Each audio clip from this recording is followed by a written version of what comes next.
Գիտեմ, որ ճշմարտությունը անցանկալի երևույթ է, բայց որ այսքան։ Վերջապես իմ աղջիկը անֆայն ուղեղը աշխատեց։ Ես էլ կօգնեմ։ Հիմա էլ երկու գործի անցան։ Վայ, փեսած անակնկալների ծովը, ոչ ինքն է պարապ մնում, ոչ էլ թողմա մենք պարապ մնանք։ Անո։ Հալինա։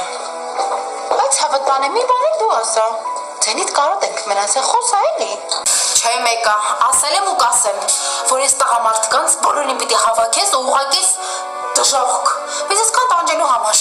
իսկ կանանց մեզ բոլորիս պիտի ուղարկես դրախտ, որ ես անշնորհակալների ձեռը դիվանում ենք այսքան։ Դու վապշե սուս մնա, հա?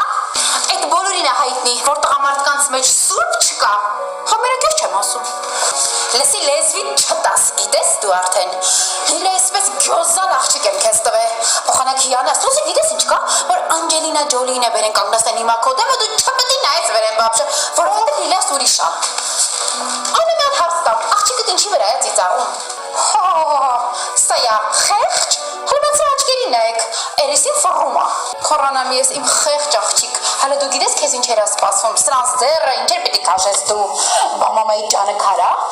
Արտուրիս քանի տարյա նվիրել է ես սիբիրցիների, ես էսկիմոսներին, ես էլ